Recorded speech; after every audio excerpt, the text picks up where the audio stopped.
Purvanchal university ఇది కేవలం university కాదు, మీ సక్సెస్ స్టోరీకి చిరునామా.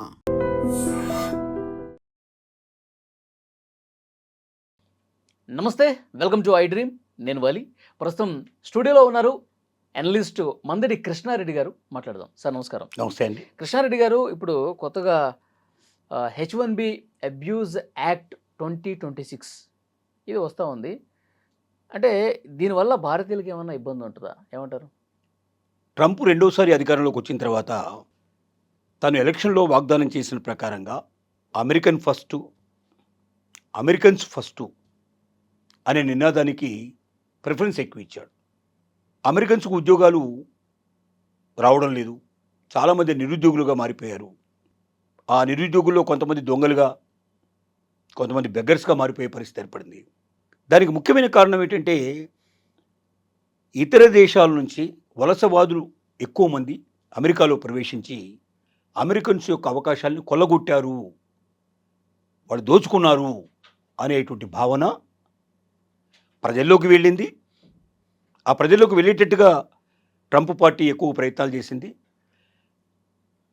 దానికి విరుగుడుగా మమ్మల్ని గెలిపించండి, మేము వలసవాదుల్ని దేశం నుంచి పంపించేస్తాం, మీకు అవకాశాలు మ్యాక్సిమం వచ్చేట్టుగా చేస్తాం, నిరుద్యోగ సమస్యను రూపుమాపే ప్రయత్నం చేస్తాం మేము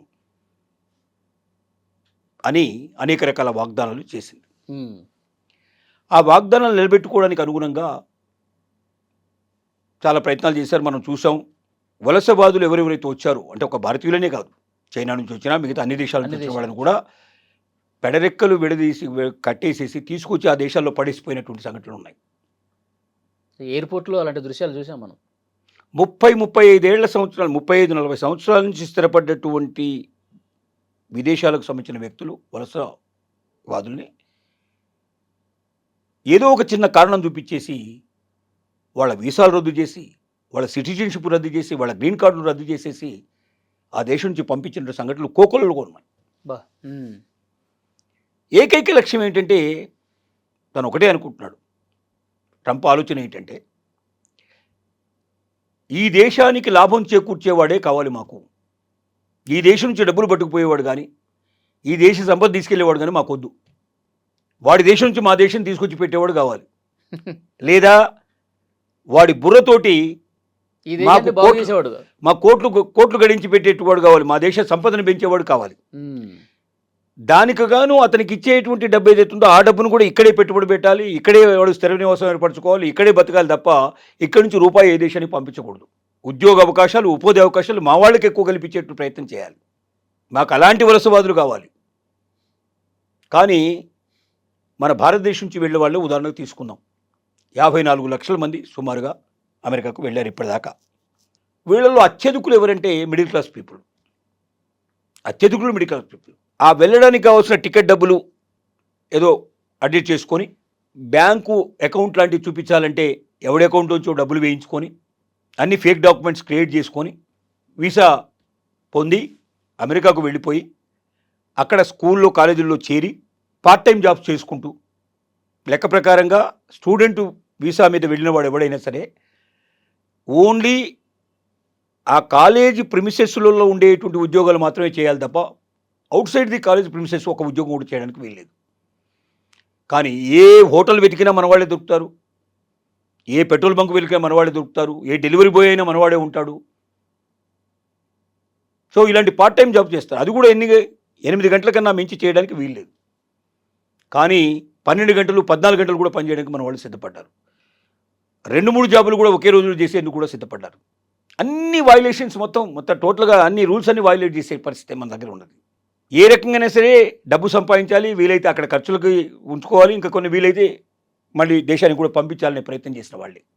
కాబట్టి తప్పుడు పనులు చేసినటువంటి ప్రతి ఒక్కరిని, తప్పుడు వీసాలు క్రియేట్ చేసుకొని ఫేక్ డాక్యుమెంట్స్ క్రియేట్ చేసుకొచ్చిన వాళ్ళు కానీ, ఇక్కడికి వచ్చి మళ్ళీ ఫేక్ వర్కులు చేస్తున్నట్టు వాళ్ళు అవుతున్నారు, నిబంధనలు పాటించిన వాళ్ళు కానీ, ప్రతి ఒక్కరిని ఏరిపారేయాలనేది లక్ష్యంగా పెట్టుకున్నారు. తర్వాత H1B వీసాలు.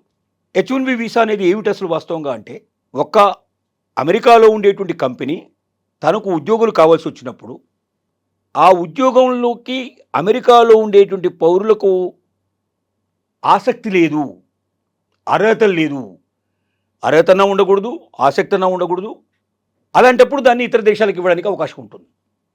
ఫస్ట్ ఆఫ్ ఆల్ ఆ ఉద్యోగం ఇవ్వడానికి ఏం చేయాలంటే ముందర ఆసక్తి లేని విషయాన్ని క్రియేట్ చేయాలి, అర్హత లేని విషయాన్ని క్రియేట్ చేయాలి, రెండు ఏదో ఒకటి క్రియేట్ చేయాలి. చేయడానికి వీళ్ళు చేసినటువంటి పని ఏంటంటే ముఖ్యంగా తక్కువ సాలరీ పెట్టడం. అమెరికన్లో ఎవరికైనా ఉద్యోగం ఇవ్వాలంటే ఖచ్చితంగా వాళ్ళకి 4 to 5 times ఎక్కువ రేట్లు ఇవ్వాలి. ఇక్కడ $100 ఇస్తే అక్కడ $500 ఇవ్వాలి. అంటే అది నియమం. ఎవరైనా సరే అమెరికన్ సిటిజన్కి ఉద్యోగం ఆఫర్ చేస్తే ఈ స్టాండర్డ్లో ఉండేటువంటి జీతం ఖచ్చితంగా ఇవ్వాల్సిందే తప్ప అంతకన్నా తక్కువ ఇవ్వడానికి వీల్లేదు. అక్కడ ఉన్నటువంటి అవసరాలు, అక్కడున్న పరిస్థితిని బట్టి బ్రతుకు తెరువుకు ఎంత కావాలనే దాన్ని వాళ్ళు డిసైడ్ చేశారు. అక్కడ లేబర్ డిపార్ట్మెంట్ పర్మిషన్ తీసుకోవాలి. సరే వీళ్ళు ఏం చేస్తున్నారంటే ముఖ్యంగా ఇండియన్స్ని, చైనీస్ని ఎక్కువ ఏషియన్ కంట్రీస్ నుంచి ఎక్కువ మంది తీసుకుంటున్నారు.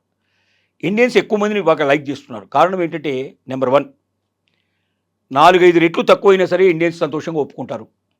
కారణం ఏంటంటే భారతదేశంలో వచ్చేదానికన్నా ఇక్కడ వచ్చేది ఎక్కువ కాబట్టి నెంబర్ 1. నెంబర్ 2 ఏమిటంటే ఒబీడియన్స్. గౌరవనీయంగా అవతల వాళ్ళ దగ్గర లొంగి ఉండటం, అవతల వాళ్ళు బాస్ అంటాం, సార్ అంటాం, ఇట్లాంటివన్నీ చేయగలుగుతాడు మనవాడు మాత్రమే. అమెరికన్స్ ఎప్పుడూ అట్లా చేయరు. హాయ్ బాయ్ అంతే వాళ్ళకి తెలిసిన విషయాలు.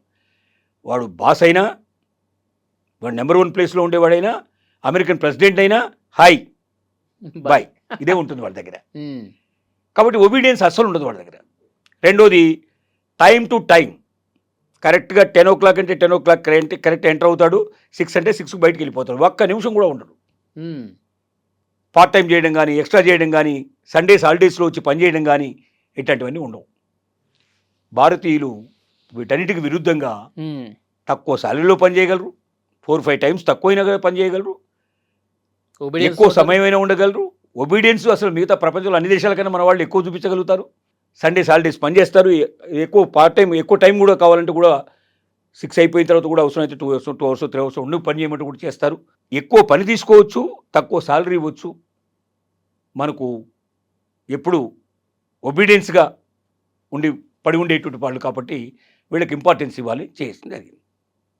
అందుకే ఇవాళ సీఈఓలు కూడా ప్రపంచ ప్రసిద్ధి చెందిన గూగుల్ కానీ లేకపోతే మిగతా అన్ని పెద్ద సంస్థలు ఏవైతే ఉన్నాయో అన్ని సంస్థల్లో కూడా ఇవాళ మన వాళ్ళే హైయెస్ట్ పొజిషన్లో ఉన్నారు మన వాళ్ళు. దానికి కారణం ఏంటంటే అట్లా ఎదిగారు వాళ్ళు. అంటే వాళ్ళ విశ్వాసం చూరుకున్నారు, కంపెనీకి అట్లా ప్రాఫిట్స్ వచ్చేట్టు చేశారు, ఆ రకమైన స్టేజ్కి వచ్చేసారు వాళ్ళు. సో ఇప్పుడు ఉన్న వాళ్ళని వదిలించుకోవడం ఎలాగా, కొత్త వాళ్ళని రానియకుండా చేయడం ఎలాగా అనేది దీని ముఖ్య ఉద్దేశం. ఏది H1B వీసా అబ్యూజ్ యాక్ట్ ఏదైతే ఉందో దాన్ని తప్పించడంలో కొత్త వాళ్ళని ఎట్టి పరిస్థితుల్లో రానియకుండా చేయాలి. నెంబర్ 1 కండిషన్ వాళ్ళు ఏం పెడుతున్నారంటే 3 సంవత్సరాల దాకా H1B వీసాలు రద్దు చేయాలి. ఫస్ట్ వాళ్ళు ఈ యాక్ట్లో పెట్టింది. ఇంకా 3 సంవత్సరాల దాకా H1B వీసాలు ఉండవు. ఓకే, వీసాలు ఎవరు ఇంకా 3 సంవత్సరాల తర్వాత కూడా అవసరమైతే అప్పుడు నిర్ణయిస్తారు.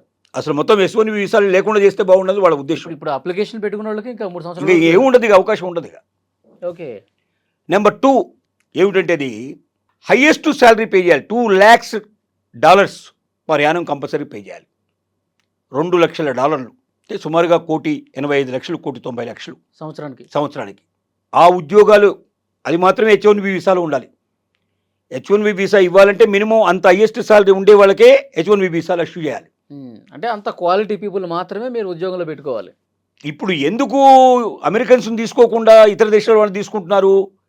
తక్కువ అమౌంట్లో వస్తున్నారనే కదా. ఎక్కువ అమౌంట్కి మరి అయ్యేటప్పుడు ఎట్టి పరిస్థితులు వాడికి ఏం అవసరం ఉంటుంది? ఇక అప్పుడు అమెరికన్స్ తీసుకుంటే ఈ గొడవ అంతా లేదు కదా. ఎందుకంటే ఒక్కొక్క H1B వీసా దాడి మీద $2 లక్షల $1,00,000 వేశారు. ఇప్పుడు $1,00,000 కట్టి కానీ H1B వీసాకి అప్లై చేసే అవకాశం ఉంది.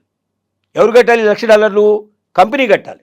అంటే సెలెక్ట్ చేసుకుంటారు వాళ్ళు, పలాని వాడిని ఇంటర్వ్యూ పిలుస్తున్నారు, అతనికి H1B వీసా ఇవ్వాలంటే $1,00,000 పే చేసి నువ్వు అతను పిలుచుకో కండిషన్ పెట్టారు. అంటే ఇక పైన H1B వీసాకు వాళ్ళు అప్లికేషన్ రావాలంటే $1,00,000తో రావాలి. ఆ అప్లికేషన్ $1,00,000 అంటే దాదాపు 1,85,00,000 2 కోట్ల రూపాయలు ఒక క్యాండిడేట్ మీద ఖర్చు పెట్టాలి. దానికన్నా అమెరికన్ తీసుకుంటే ఈ బాధలు లేవుగా. ఎందుకంటే శాలరీ అది ఈక్వల్గా ఇవ్వాల్సిందే.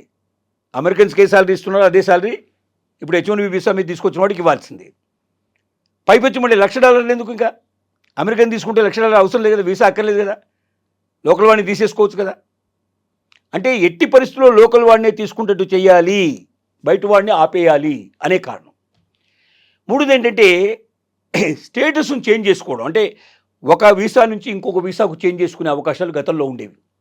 H1B వీసా మీద వెళ్ళాడు, 3 ఏళ్ళు పనిచేశాడు, తర్వాత ఇంకొక వేరే ఆపర్చునిటీస్ వచ్చాయి H1B వీసా లేకుండా, అప్పుడు వేరే వీసాల కింద చేంజ్ చేసుకోవడానికి అవకాశాలు ఇంతకుముందు ఉండేవి. ఇప్పుడు H1B వీసా మీద వచ్చినవాడు H1B వీసా మీదనే కంప్లీట్ చేయాలి. ఒకసారి పూర్తయిన తర్వాత నో మోర్ ఎక్స్టెన్షన్, ఇంకా మళ్ళీ ఎక్స్టెన్షన్ ఉండదు. మళ్ళీ వెళ్ళాలి, మళ్ళీ ఫ్రెష్ క్యాండిడేట్ కింద మళ్ళీ అప్లై చేసుకోవాలి. మళ్ళీ కావాలంటే మళ్ళీ $1,00,000 కట్టేసుకుని మళ్ళీ రావాల్సిందే, కంపెనీ నుంచి రావాల్సిందే. సో దానివల్ల ఏమవుతుందంటే గ్రీన్ కార్డుకి అప్లై చేసే పరిస్థితి కానీ సిటిజన్షిప్ ఉండేటంగా అవకాశం లేదు. గ్రీన్ కార్డు కావాలన్నా సిటిజన్షిప్ కావాలన్నా చాలా టైం పడుతుంది. 40 ఏళ్ళ నుంచి 50 ఏళ్ళ నుంచి 80 ఏళ్ళ నుంచి వెయిట్ చేస్తున్న వాళ్ళు ఉన్నారు. ఇంతవరకు కార్డు రాని వాళ్ళు, ఇంతవరకు సిటిజన్షిప్ రాని వాళ్ళు ఉన్నారు. ఇక ఇప్పుడు కొత్త విధాలు నిబంధనలు పాటిస్తే అసలు జీవిత కాలంలో రాదు కదా, 3 తరాల వరకు కూడా రాదు. సరే, ఇక్కడ ఇప్పుడు ట్రంప్ వచ్చాడు కాబట్టి అమెరికన్స్కి పెద్దపీట వేస్తాను, అమెరికాకి ఎవరైతే సంపద క్రియేట్ చేస్తారో వాళ్ళు మాత్రమే తీసుకుంటాను, ఆయన ఉద్దేశం ప్రకారం నిబంధనలు తీసుకొచ్చాడు. ట్రంప్ పోయాడు అనుకోండి, ఆయన నెక్స్ట్ టైం ఉండదు, నెక్స్ట్ టర్ము, అప్పుడు ఇంకొకళ్ళు వస్తారు, అప్పుడు ఇంకొకళ్ళ నిబంధనలు, పాత నిబంధనలు తీసుకొచ్చే అవకాశం ఉందా? కానీ ప్రజల మనసుల్లో బాగా చొచ్చుకుపోయిన తర్వాత ఏమని, మనకు ఉద్యోగాలు, మన ఉద్యోగాలన్నీ కూడా వలసవాదులు మొత్తం ఎత్తుకెళ్ళిపోతున్నారు, మనకు ఉద్యోగాలు రాకుండా చేస్తున్నారు, మనకు ఉపాధి రాకుండా చేస్తున్నారు, మనకు అవకాశాలు మొత్తం దోచుకుంటున్నారు వాళ్ళు అనేటువంటి మనసులో ముద్ర బలంగా పడ్డాక కొత్తగా ఏ ప్రెసిడెంట్ వచ్చినా వాడికి ముందు ఈ కండిషన్స్ పెడితేనే కానీ వాడిని ఎలక్ట్ చేసుకునేట్టు పరిస్థితులు లేనట్టు సిచ్యువేషన్స్ వచ్చేస్తున్నాయి ఇప్పుడు. ఓకే, సో అన్ని పార్టీలు తప్పక అమలు చేయాల్సినటువంటి పరిస్థితి తీసుకొచ్చారు.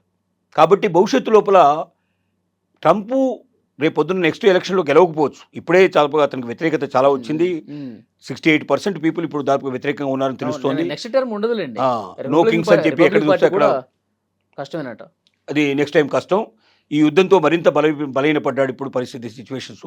కాబట్టి నెక్స్ట్ టైం రాకపోవచ్చు. కానీ ట్రంప్ వారసుడు ఎవరైతే వస్తారో వచ్చేవాడు కూడా ఈ విధానాలను నేను పాటిస్తానని చెబితేనే తప్ప వాడు గెలవగలిగే పరిస్థితులు ఉండకపోవచ్చు అనేది చాలామంది అమెరికన్స్ యొక్క అభిప్రాయం, నిపుణుల యొక్క అభిప్రాయం కూడా ప్రపంచవ్యాప్తంగా వినబడుతుంది. ఏది ఏమైనప్పటికీ H1B వీసా అబ్యూజ్ యాక్ట్ అనేది పాస్ అయితే మాత్రం, ఇప్పుడు పార్లమెంట్లో ప్రవేశపెట్టారు దానికి ఏదో టైం ఇస్తారు, డేట్ ఇచ్చారు. ఆ డేట్ నాడు ఎలక్షన్స్ జరుగుతాయి. ఆ ఎలక్షన్లో ఒకవేళ విన్ అయితే మాత్రం టోటల్గా ఇండియన్స్ చాపదుట్టుకుని వెనక్కి రావడమే జరుగుతుంది. ఎందుకంటే మళ్ళీ కొత్త నో మోర్ ఎక్స్టెన్షన్ కదా. H1B వీసా అయిపోగానే ఇంకా వేరే దాంట్లో ఇదేంట్లో పడి దాంట్లోకి ఇంత ముందు పోయేవాళ్ళు, అట్లా పోవడానికి అవకాశం లేదు. ఇండియాకి వచ్చేసేయాల్సిందే. ఎన్ని సంవత్సరాలు ఇస్తారు సార్? ఇప్పుడు ఎన్ని సంవత్సరాలు అక్కడ ఉండడానికి H1B వీసా? అంటే 3 ఏళ్ళు 5 ఏళ్ళు అట్లా కొంత కరెక్ట్ పీరియడ్ అని ఇట్లా ఉండదు. వాళ్ళు ఆ ఉద్యోగానికి కొంత పరిమితి ముందు తీసుకుంటారు, పర్మిషన్. ఆ పర్మిషన్ తీసుకున్నప్పుడు వాళ్ళు కొంత లైసెన్సులు పే చేయడం అట్లాంటివన్నీ కొన్ని ఉంటాయి. సహజంగా 3 years మినిమం ఉంటుంది, మ్యాక్సిమం 5 years 10 years దాకా కూడా పోయినట్టు కేసులు ఉన్నాయి. అంటే మళ్ళీ రెన్యువల్ చేసుకునేట్టు అవకాశాలు ఉండేవి ఇంతకుముందు. ఇప్పుడు రెన్యువల్ ఛాన్స్ లేదు, ఓన్లీ 3 years కనే ఇచ్చారనుకోండి. ఏ H1B వీసా అయినా 3 ఏళ్ళకి ఇవ్వాలని కండిషన్ పెడతారు. ఇప్పుడు 3 ఏళ్ల తర్వాత ఎక్స్టెన్షన్ ఉండదు, ఇక మళ్ళీ వెనక్కి రావాల్సిందే, మళ్ళీ కొత్తగా ఫ్రెష్గా అప్లై చేసుకోవాల్సిందే. మళ్ళీ అక్కడ ఫ్యామిలీలతో ఉన్నవాళ్ళు, పిల్లలతో ఉన్నవాళ్ళు అంత ఇబ్బంది కదా సార్. అసలు ఇప్పుడు కుటుంబాలు విచ్ఛిన్నమయ్యే పరిస్థితి ఏర్పడుతుంది. రెండోది, ఇప్పుడు బర్త్ రైట్ షిప్ ఏదైతే ఉందో, అంటే అమెరికాలో పుట్టిన పిల్లవాడు అమెరికనే అనే నినాదంతో ఇప్పటిదాకా నడుస్తుంది. ఇప్పుడు ఏం చేశాడు, తల్లిదండ్రి ఇద్దరు కూడా సిటిజన్షిప్ ఉంటేనే కానీ ఆ పిల్లాడు బర్త్ రైట్ వస్తుంది. తల్లికో తండ్రికో సిటిజన్షిప్ ఉండి కూడా ఇంకొకరికి లేకపోతే బర్త్ రైట్ షిప్ ఉండదు.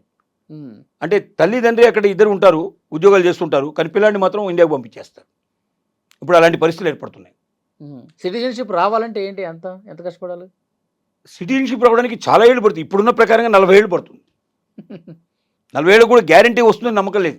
ఓకే, అంటే ఒక పద్ధతి ప్రకారం అన్ని దేశస్తుల్ని, అమెరికన్లు కాకుండా ప్రతి ఒక్కరిని కూడా బయటకు పంపే ప్రయత్నం. తర్వాత ఇంకొక నిబంధన మాత్రం ఏం చెప్పారు, ఇప్పటిదాకా 65,000 నుంచి 85,000 దాకా H1B వీసాలు లాటరీ పద్ధతిలో తీస్తున్నాం. ఇక్కడ నుంచి H1B వీసాలని 25,000కే పరిమితం చేయాలి. 25,000 కన్నా మించి H1B వీసాలు 1 సంవత్సరం లోపల ఇవ్వడానికి వీల్లేదు. ఆ కండిషన్ కూడా ఇందులో పెట్టారు. ఈ అబ్యూజ్ యాక్ట్లో దాన్ని కూడా పెట్టారు. సో అప్పుడు ఏమైతే అవకాశాలు పూర్తిగా తగ్గిపోతాయి. ఏతావాత తేల్చేది ఏమిటంటే వలస దానికి ఎవరితో వచ్చారో వాళ్ళందరూ ఈ దేశం నుంచి వెళ్ళిపోండి, వలస వచ్చిన వాళ్ళు ఎప్పటికి కూడా వలస కూలీలే, అంతే. మీరు మీ దేశానికి మళ్ళీ వలస అంతే. వెళ్ళిపోవడమే. మీరు మాకు అవసరం లేదు, మీ వల్ల మాకేం ఉపయోగం లేదు, మీరు ఎంతకాలం ఉన్నా ఈ దేశం నుంచి ఏం మోసపోవాలని చూస్తారు తప్ప ఈ దేశానికి ఏమి ఇవ్వరని మీరు చూడరు, మాకు మీలాంటి వాళ్ళు కావాల్సింది కాదు మాకు కావాల్సింది ఉమ్. ఆ దేశంలో సంపాదించి ఆ సంపద అంతా పట్టుకొచ్చి మా దేశానికి ఇవ్వాలి, ఉమ్. లేదా మా దేశంలో సంపద సృష్టించి మా దేశానికి ఖర్చు పెట్టాలి.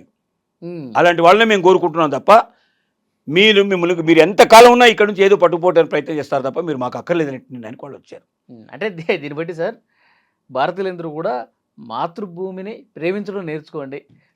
నేర్చుకోవడమే కాదు, అసలు ఇక్కడ ఉన్న అవకాశాలు ఇప్పుడు ప్రపంచంలో ఎక్కడ లేవు. అవును. ప్రపంచ కంపెనీలన్నీ ఇప్పుడు ఇండియాకి వచ్చేస్తున్నాయి. అవును. కాబట్టి మీరు ఎక్కడో పోయి మీరు వెతుకొని కూర్చోవాల్సిన అవసరం ఉంది. మీ దగ్గర టాలెంట్ ఉంటే, మీ దగ్గర కెపాసిటీ ఉంటే ఇక్కడే మీకు అక్కడ ఎంతైతే సంపాదించగలుగుతున్నారో అంతకు మించి సంపాదించగలిగే అవకాశాలు ఇప్పుడు ఇండియాలో ఉన్నాయి. ఎస్. కాబట్టి దీన్ని దృష్టిలో పెట్టుకోండి. గత ప్రభుత్వం కాదు ఇది, గత భారతదేశం కాదు ఇది, ఇప్పుడు భారతదేశం మారింది. భారతదేశంలో కూడా అవకాశాలు మ్యాక్సిమం పెరిగిపోయాయి. ఇంత హీనంగా చూసే ఒక దేశం లోపల అసలు దీనికి ఇదే కాదు, వీళ్ళ మీద దాడి, ఇండియన్స్ మీద ఎట్లాంటి దాడి చేస్తున్నారంటే ఎక్కడైనా వాళ్ళకు రోజు ఆన్లైన్లో పంపించేటువంటి వాట్సాప్లో కానీ మిగతా వాటిల్లో కానీ వీళ్ళని తిట్టుకుంటూ వీళ్ళని విపరీతంగా అబ్యూజ్ చేసుకుంటూ మెసేజ్లు పంపిస్తున్నారు. ఎక్కడికైనా పోయినా కూడా ఇండియన్ అని చెప్పి చాలా లేకిగా ప్రవర్తిస్తున్నారు, చాలా అసహ్యంగా చూస్తున్నారు, సెకండ్ గ్రేడ్ సిటిజన్ లాగా చూస్తున్నారు. అవును.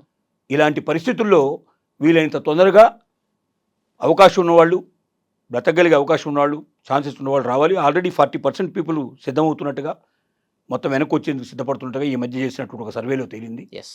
సో అలాంటి పరిస్థితులు కూడా భవిష్యత్తులో ఉత్పన్నం కావచ్చు. చాలా బాగా వివరించారు sir. Thank you very much. Thank you.